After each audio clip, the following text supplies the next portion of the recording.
All right. So here's another thing to keep in mind about how you have to use a home warranty. If you are taking care of your home and maintaining it on your own, you're going to usually go through Angie's List or Craigslist or Thumbtack and find a vendor, maybe the Yellow Pages, if you remember what those were. You're going to call up a guy, hey, I need this repaired, or maybe call a few people. You're looking for some quotes. You're going to call them directly and schedule. But when you have a home warranty, that gets intercepted by the warranty company. So what you're going to do is you're actually going to call your warranty company or go online to their website or submit through their ticket portal or whatever it is, what you need done. And then they will arrange for a service provider to come out. So this does a couple of things for you. It actually has a number of surprise advantages. So it makes scheduling quite a bit easier because many of these warranty companies, when you go in and submit a claim, you'll maybe select, hey, I have a problem with my garbage disposal. It's a plumbing issue. And you kind of answer some questions, and then it'll give you the scheduler and say, hey, when do you want someone to come out? And you'll just select a convenient time for you. And then the warranty company will take care of that. Find a service provider that come out at that time. And that's pretty good because you don't have to bother with that. The other thing that they do, they have pre-negotiated contracts with service providers. They're pre-screened.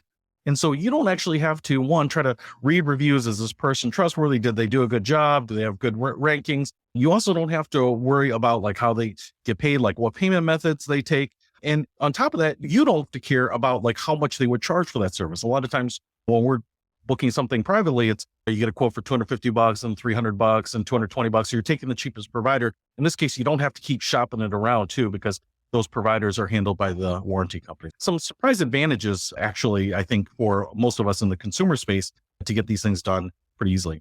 Now, another catch here is that the repairs are determined by the provider. So what you would do is you would report a problem. Let's say your washing machine is having a problem on the fritz, broken, smoking in this case.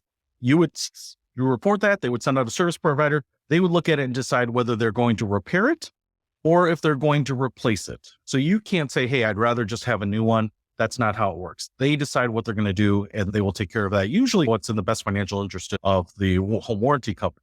Now, in some cases, I will say there's an exception here that sometimes they will say, hey, we're going to repair it. And you say, hey, I would like it replaced. They will cover what they would have spent on the repair, and you will have to put in the extra money if there's an additional cost for replacing it. Say, hey, the repair is $100 cheaper, but if you want to pay the other $100 just to replace the item, sometimes they will do that. So that's something that you got to keep in mind. There are also a number of things that are offered from home warranty companies specifically excluded. Roof replacements are usually not in any home warranty contracts.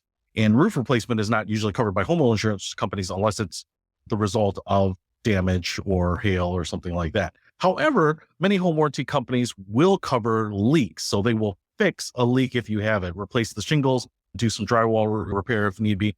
Garages, these are another thing, the devil's in the details. The garage door openers are usually covered. So if that's not working, they'll come out and send someone out to fix it. But usually those springs that help lift the garage door are not covered. So the spring would be something that you'd have to replace on your own if it broke. But the garage door opener itself, you could do it.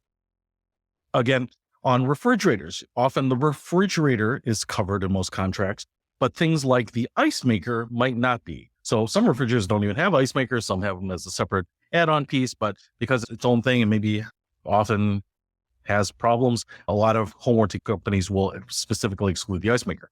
The other thing that are often excluded are what they call second appliances. So some people will have a second freezer in their garage, maybe they hunt or they have a lot of food or big family, whatever. Usually the second appliance, other than your primary appliance, is not covered. Okay.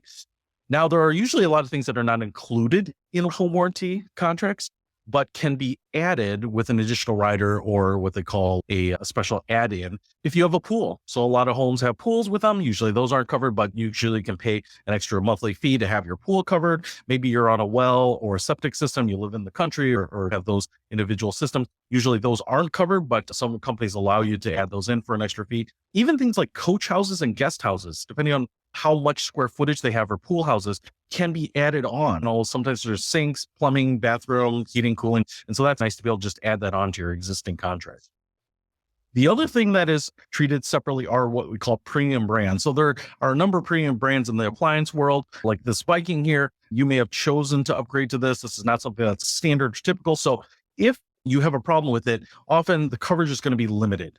So what they will do is maybe cover it up to the cost of the traditional appliance, but anything above that, because you have a premium brand, would have to be paid out of pocket. So just kind of keep that in mind too, if you really like premium brands or upgraded appliances when you moved in or bought a place or built a place.